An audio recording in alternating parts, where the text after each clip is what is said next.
Hello दोस्तों, आप सभी का स्वागत है हमारे YouTube चैनल के इस नए वीडियो में।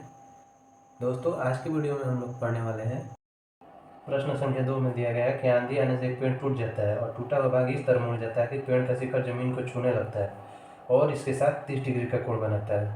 पेड़ के पास बिंदु की दूरी जहाँ पेड़ का शिखर जमीन को छूता है 8 मीटर है। पेड़ की ऊंचाई ज्ञात करना है। सबसे पहले एक पेड़ है जो कि बीच से टूटा हुआ है और टूटा हुआ भाग इस तरह मुड़ जाता है कि उसका जो शिखर होता है, शिखर जो जमीन को छूने लगता है और इसके साथ 30 डिग्री का कोण बना रहा है।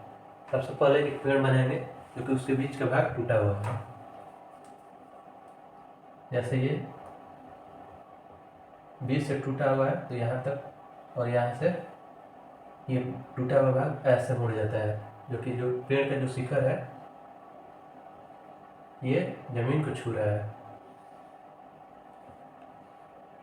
और 30 डिग्री का कोण बना रहा है।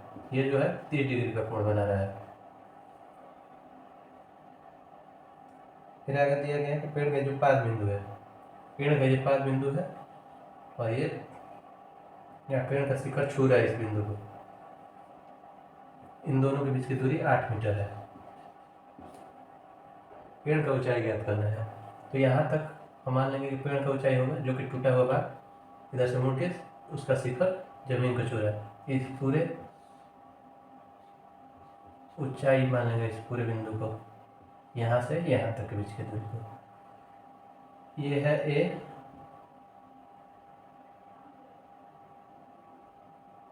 बी, सी और डी।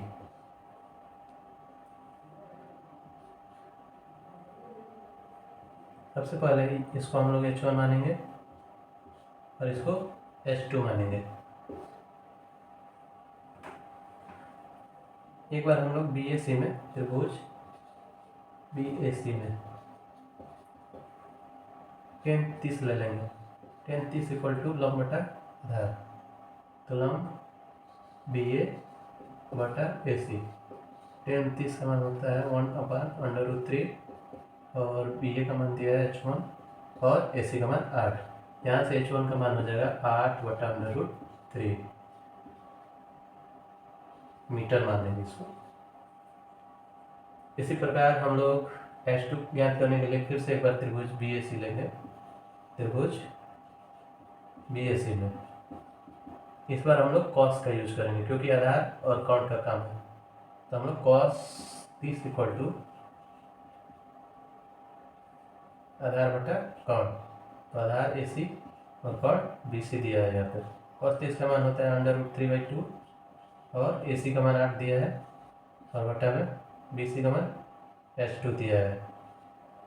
H2 इक्वल टू हो जाएगा यहाँ से 8 दूनी 16 बटा √3। यहाँ पे H1 का मान हम लोग निकाल लिए हैं 8/√3, यहाँ पे H2 का मान निकाल लिया है 16/√3 और टोटल ऊंचाई H बराबर हम लोग लिख सकते हैं H1 प्लस H2, क्योंकि ये जो H2 है ये पेड़ का टूटा हुआ ही भाग है, जो कि ये भी ऊंचाई में हम लोग इसको भी जोड़ देंगे।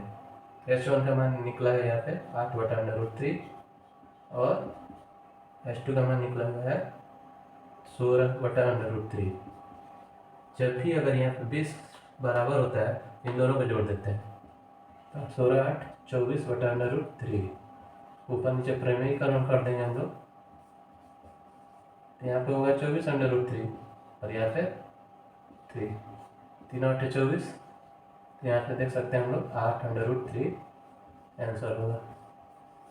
दोस्तों, अगर वीडियो अच्छा लगे तो लाइक और सब्सक्राइब कीजिए।